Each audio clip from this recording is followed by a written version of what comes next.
Bonjour, c'est Clément de Comparative Prévoyance, un comparateur spécialiste de la prévoyance des indépendants. Aujourd'hui, je vais vous parler de la prévoyance des gérants majoritaires, donc ce sont les dirigeants de EURL ou SARL. EURL, c'est le nom quand on est seul dans la société. Alors, qu'est-ce qu'il faut savoir sur la prévoyance? Il y a trois garanties. La première, c'est le versement d'indemnités en cas d'arrêt de travail. Ce qu'il faut savoir, c'est que pendant la première année d'arrêt de travail, vous avez droit à des indemnités de la Sécu. La Sécu, ce qu'elle va faire, c'est qu'elle va calculer la moyenne de vos revenus des 3 dernières années et elle va vous verser 50% de cette somme. Simplement, si vous êtes lancé il y a moins d'un an, vous n'êtes pas éligible à ces aides.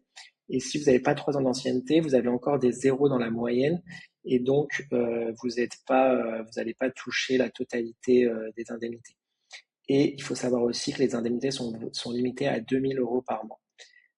Et que il faut se rémunérer là en tant que gérant majoritaire pour cotiser la SSI et donc avoir droit à des indemnités de la Sécu. Si vous avez une période en SASU avant l'ERL, vous cotisiez pas. Donc l'ancienneté d'un an, c'est à partir du moment où on se rémunère en ERL. Et donc, qu'est-ce que fait la prévoyance? Elle vient en complément de ce qui est versé par la Sécu pendant la première année d'arrêt de travail.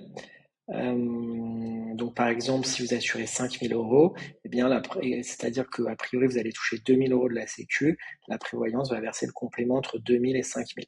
Ça, c'est pendant la première année d'arrêt de travail. Par contre, si l'arrêt de travail se prolonge, à partir du début de la deuxième année d'arrêt de travail, là, il n'y a plus rien de la Sécu et donc la prévoyance va verser la totalité du revenu que vous allez assurer.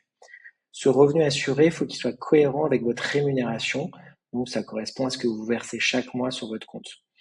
Le point d'après, ce sont les délais de franchise.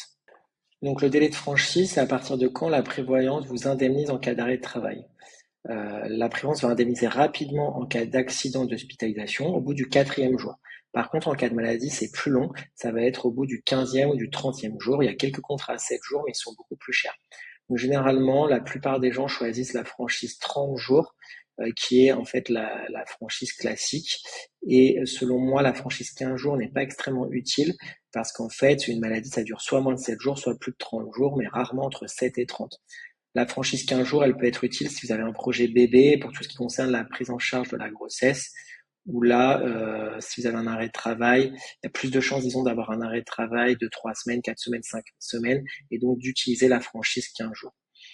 Le point de vigilance suivant euh, concerne les arrêts de travail liés à un problème de dos ou un problème psychologique. Donc, ce qu'il faut savoir, c'est qu'il y a souvent des restrictions dans les contrats de prévoyance, c'est-à-dire que l'assureur ne va pas couvrir l'arrêt de travail lié à un problème de dos ou un problème psychologique si vous n'êtes pas hospitalisé. Donc, par exemple, si vous avez un burn-out et vous n'êtes pas hospitalisé, et dans les faits, on n'est jamais hospitalisé pour un burn-out, on n'est pas couvert. Donc, il y a des options pour lever les restrictions, donc la condition d'hospitalisation qui existe sur la prise en charge sur les maladies de dos et psychologiques. Et il y a l'option qui permet de lever la restriction.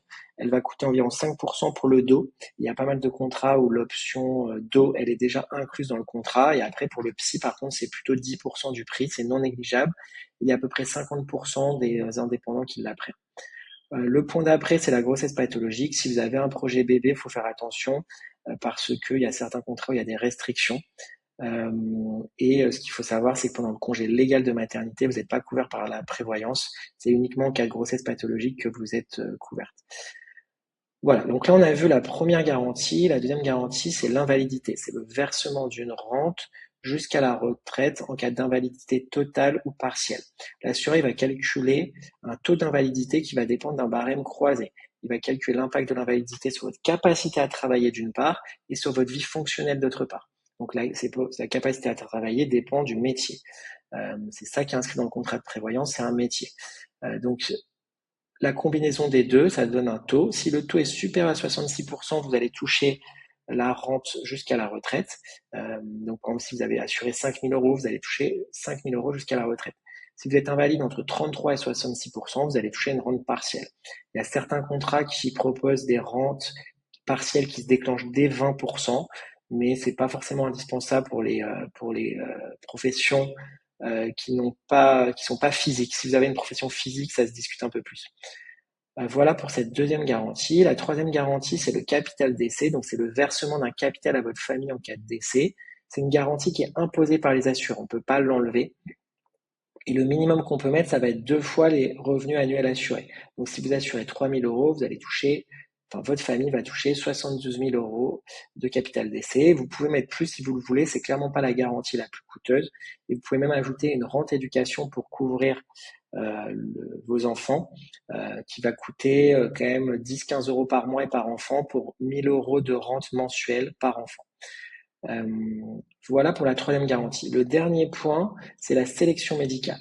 Donc ça, c'est hyper important parce qu'il faut savoir que pour souscrire une prévoyance, il faut remplir un questionnaire de santé. Dans ce questionnaire, ils vont vous poser plein de questions pour savoir si vous avez des antécédents. Arrêt de travail de plus de 3 semaines lors des 10 dernières années, accident avec risque de récidive, prise de médicaments pendant une longue période. N'importe quel sujet un peu sérieux lié à la santé va entraîner une étude spécifique qui aboutit généralement à des exclusions, des surprimes ou, si c'est plus grave, des refus. Donc c'est important de souscrire tant que vous êtes en bonne santé parce qu'après vous pouvez vous retrouver bloqué. Ce qu'il faut savoir aussi, c'est si vous voulez augmenter les garanties, vous allez devoir refaire la sélection médicale et donc potentiellement être à nouveau bloqué. Voilà pour les explications. Après, il y a la question qu'on me pose souvent, c'est quel est le prix d'une prévoyance? Donc ça, le prix d'une prévoyance va dépendre de votre âge, de votre métier, de votre code postal et du revenu que vous assurez. Donc en général, c'est entre 50, 60, 70 euros, on va dire, pour 3 000 euros de revenus assurés pour une personne qui a 35 ans. Et après, ça peut monter jusqu'à, on va dire, 250 euros pour une personne de 50 ans qui assure 7 000 euros. Il faut faire attention aussi à l'évolution des cotisations parce qu'il y a deux systèmes. Il y a des contrats qui évoluent en fonction de l'âge. Et donc, passé 45 ans, on peut avoir des augmentations annuelles de l'ordre de 5, 6, 7%. Et après, il y a d'autres contrats qui augmentent en fonction, qui augmentent de la même manière pour tout le monde. Donc, on n'est pas impacté négativement si on est plus âgé. Donc, en tout cas, c'est un point qu'il faut regarder. Voilà pour les explications. Ensuite, il y a la question de quels sont les meilleurs contrats pour les gérants majoritaires. Donc nous, on est courtier, c'est-à-dire que courtier, on est d'accord avec la plupart des assureurs du marché. On choisit en fait les contrats qu'on veut distribuer. Donc nous, on a fait le choix pour les gérants majoritaires de proposer 4 contrats. Donc il y a Abeille, Swiss Life, Odeva et April. Abeille, c'est celui qu'on distribue le plus, mais c'est pas non plus, c'est 60% des cas. Et ça va vraiment dépendre du métier, du code postal, de plein de choses. Mais en tout cas, c'est les 4 contrats qu'on recommande le plus. Après, il y a d'autres contrats, par exemple AXA, le contrat AGP d'AXA, qui est aussi un contrat populaire sur le marché, mais souvent il est beaucoup plus cher et le prix augmente énormément avec l'âge.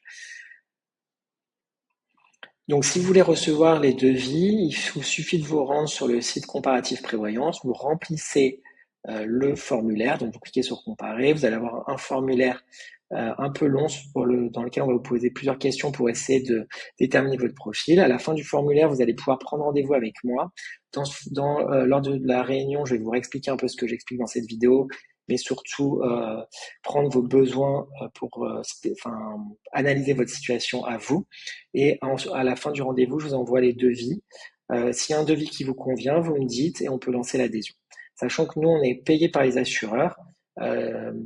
Tous les assureurs payent de la même manière, donc il n'y a pas d'intérêt à vous proposer un contrat plutôt qu'un autre. On s'occupe aussi du suivi. Donc le suivi, c'est une mise à jour du contrat. Si vous voulez augmenter les garanties, c'est avec nous que ça se passe. En cas d'arrêt de travail, c'est plutôt en lien direct avec l'assureur. Et en cas de dysfonctionnement, on peut intervenir pour défendre vos intérêts.